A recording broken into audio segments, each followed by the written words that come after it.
بسم اللہ الرحمن الرحیم۔ عن شرح ابن حانی قال سألت علی ابن ابی طالب رضی اللہ عنہ عن المس علی الخفین وقال جعل رسول اللہ صلی اللہ علیہ وسلم ثلاثة ایام ولیالیہن للمسافر ویوما ولیلة للمقیم۔ یہ مسلم کی روایت ہے، یہاں اس کا رقم ہے 517۔ شرح بن حانی بیان کرتے ہیں کہ میں نے علی ابن ابی طالب رضی اللہ عنہ سے جرابوں پر مسح کے بارے میں پوچھا، موزوں پر مسح کے بارے میں پوچھا۔ یہ معلوم ہے کہ قرآن مجید نے اللہ کی بارگاہ میں حاضری کے لیے وضو کا طریقہ لازم کیا ہے۔ میں کئی مرتبہ عرض کر چکا ہوں کہ ہمارے دین کی ہدایت جن 3 بڑے ابواب میں تقسیم ہے، ان میں سے پہلا باب تطہیر بدن کا ہے، اپنے بدن کو صاف رکھنا، پاک رکھنا۔ اور چونکہ یہ صفائی اور یہ پاکی صرف انسانی تعلقات میں مطلوب نہیں ہے، وہاں تو ایک حد پہ جا کے انسان کو رخصت مل جاتی ہے، یہ اللہ کی بارگاہ میں حاضری کے لیے بھی مطلوب ہے۔ یعنی ہم مسلمان صرف اپنی ماں سے، اپنے باپ سے، اعزہ سے، ملنے والوں سے باہر جانے کے آداب ہی کا لحاظ نہیں کرتے، بلکہ اپنے پروردگار سے ملاقات کا لحاظ بھی رکھتے ہیں، اور وہ 5 وقت کی نماز میں ہوتی ہے۔ تو اس وجہ سے اس کے لیے وضو، غسل، اس کے احکام دیے گئے ہیں۔ یہ گویا اللہ تعالیٰ کی بارگاہ میں حاضر ہونے کے لیے پاکیزگی بدن کا اہتمام ہے۔ اس میں پھر رخصت کے بھی بہت سے پہلو ہیں، جیسے قرآن مجید نے بیان کیا کہ اگر کہیں پانی میسر نہیں ہے یا پانی بہت کم ہے، وضو کرنے کی کوئی صورت نہیں بن رہی، تو تم تیمم کر سکتے ہو۔ اس کا بھی آگے ایک پورا باب آئے گا۔ تیمم کر سکتے ہو، اس میں پانی نہیں ہوگا، پانی بہایا بھی نہیں جائے گا، اس طریقے سے اعضاء دھوئے بھی نہیں جائیں گے۔ تو اس رخصت کو اصول کے طور پر سامنے رکھ کر رسالت مآب صلی اللہ علیہ وسلم نے جب جرابیں پہنی ہوں تو اس پر اس کا اجتہادی اطلاق کیا ہے۔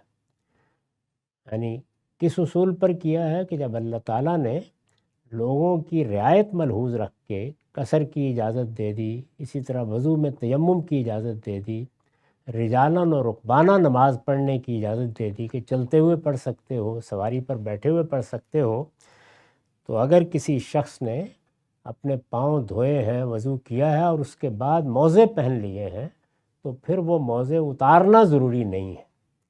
اس میں یہ سوال کیا گیا ہے ان سے کہ یہ تو ٹھیک ہے کہ موزے پہن لیے تو اب موزے اتار کر دھونا ضروری نہیں رہا، اس پر مسح کیا جا سکتا ہے، یعنی آپ باقی وضو کریں گے اور جرابوں پر یا موزوں پر مسح کر لیں گے۔ اس سے تو واقف ہے سب لوگ، رسالت مآب صلی اللہ علیہ وسلم نے اس پر عمل کیا ہر لحاظ سے، اور اس کی بہت سی روایتیں آگے آ بھی رہی ہیں۔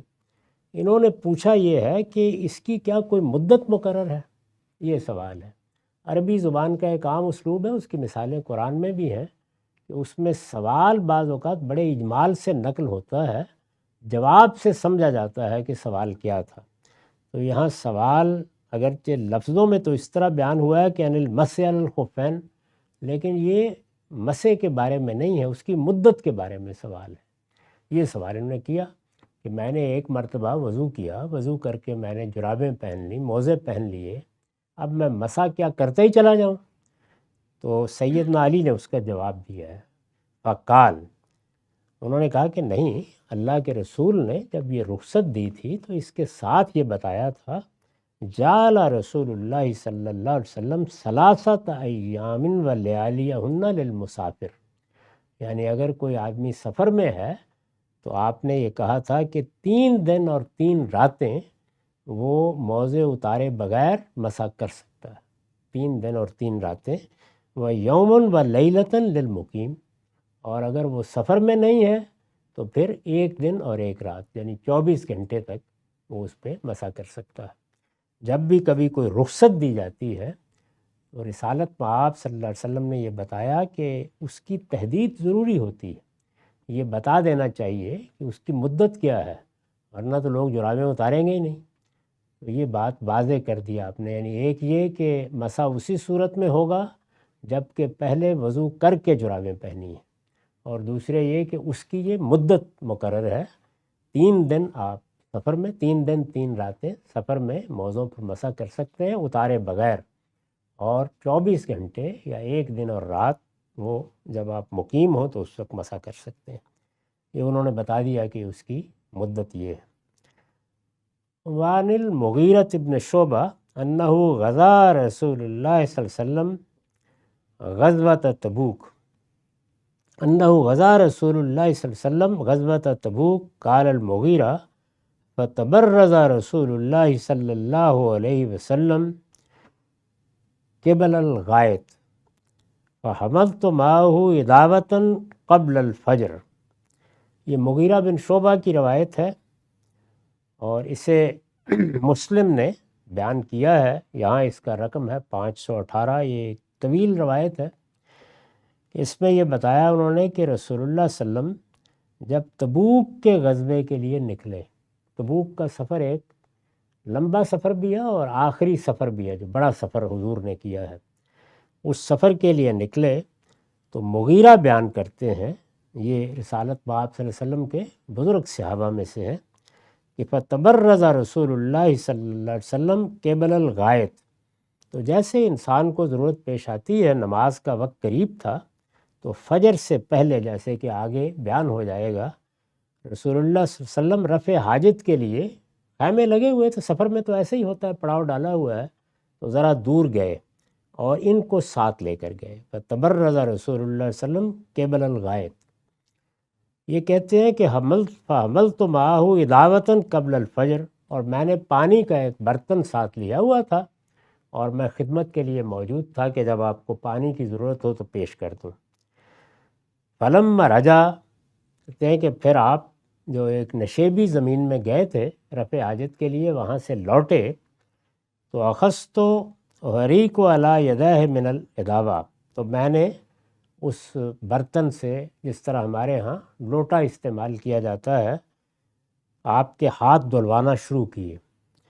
فغسل یدیہ ووجہہ، نماز کا وقت تھا، وضو ہی کرنا تھا، تو آپ نے پہلے اپنے دونوں ہاتھ دھوئے اور پھر اپنا چہرہ دھویا جیسے وضو کرتے ہیں۔ وعلیہ جبۃ من صوف، اس وقت موسم ایسا تھا کہ آپ نے اونی جبہ پہنا ہوا تھا۔ ذہب یجسر عن ذراعیہ، اس جبے سے آپ نے، یعنی جب پہلے ہاتھ دھو لیے اور وہ دھو لیا تو اب کوہنیوں تک ہاتھوں کو دھونے کے لیے ہاتھ اس میں سے نکالنا چاہے جبے میں سے، فذاک ام الجبہ، لیکن اس کی آستینیں بہت تنگ تھیں، نکال نہیں سکے آپ۔ فاخرج یدیہ من تحت الجبہ، تو آپ نے بجائے اس طرف سے نکالنے کے نیچے سے اپنے ہاتھ نکال لیے اس کے اندر سے۔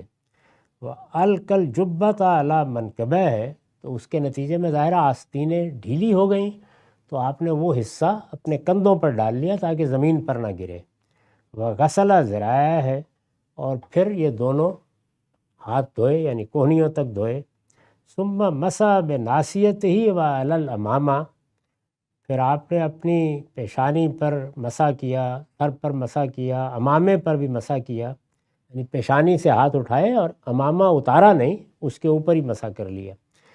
ثم احویت لانزع خفیہ، تو یہ اب ایک ہاتھ پہ پانی کا برتن پکڑے ہوئے ہیں، تو کہتے ہیں کہ میں اور جھکا کہ اب آپ کو اپنے پاؤں دھونے ہیں تو میں آپ کے موزے اتار دوں، یعنی مدد کر دوں اس کو اتارنے میں۔ فقال، تو آپ نے فرمایا داہما فإنی ادخلتہما طاہرتین، نہیں ان کو ایسے ہی رہنے دو، میں نے یہ وضو کر کے پہنے ہوئے۔ تو گویا اس طرح وہ بتانا چاہتے ہیں کہ اس کے لیے وضو ہونا ضروری ہے۔ فمسح علیہما، تو بغیر اتارے آپ نے اس سفر میں ان پر مسح کیا۔ ثم رکب ورکبت، پھر آپ بھی آ کے سوار ہو گئے، کوئی سواری بھی ساتھ، ظاہر ہے کہ دور گئے تھے، اور میں بھی سوار ہو گیا۔ فانتہینا الی القوم، اور جہاں پڑاؤ تھا وہاں ہم آ گئے۔ وقد قاموا الی الصلاۃ، اس میں کچھ تھوڑی سی تاخیر ہو گئی تو صحابہ نے یہ خیال کر کے کہ رسول اللہ صلی اللہ علیہ وسلم کو تاخیر ہو گئی ہے، نماز کھڑی کر دی، نماز کی جماعت شروع ہو چکی تھی۔ وَيُصَلِّي بِهِمْ عبد الرحمن ابن عوف، اور عبد الرحمن ابن عوف جو ایک بڑے جلیل القدر صحابی ہیں، وہ امامت کرا رہے تھے۔ وقد رکع بہم رکع، اور ایک رکعت وہ پڑھ چکے تھے، یعنی فجر کی پہلی رکعت پڑھی جا چکی تھی۔ فلما احس بالنبی، ان کو نماز پڑھنے کے دوران میں احساس ہوا کہ رسول اللہ صلی اللہ علیہ وسلم آ گئے ہیں، ذهب یتأخر، تو پیچھے ہٹنے لگ گئے۔ فأومى الیہ، لیکن رسول اللہ نے اشارہ کیا کہ نہیں، پڑھاتے رہو۔ فادرک النبی صلی اللہ علیہ وسلم احدى الرکعتین معہ، چنانچہ آپ نے وہ جو ایک رکعت تھی وہ عبد الرحمن بن عوف ہی کے پیچھے پڑھی۔ فلما سلم، پھر جب سلام پھیر دیا، قام النبی صلی اللہ علیہ وسلم، تو آپ اٹھے، وقمت معہ، اور پھر میں بھی اٹھا، فرکعنا الرکعۃ التی سبقتنا، اور جو ایک رکعت رہ گئی تھی وہ پوری کر دی۔ تو انہوں نے ایک بڑی تفصیلی روایت میں یہ بتا دیا ہے کہ حضور کو کیا معاملہ پیش آیا، اس میں کیا کیا صورتیں ہو سکتی ہیں، اور اس طریقے سے مسح کرنے کے کیا ضروری طریقے ہیں۔ یہ اس باب کی بڑی اہم روایت ہے۔ وآخر دعوانا الحمد للہ رب العالمین۔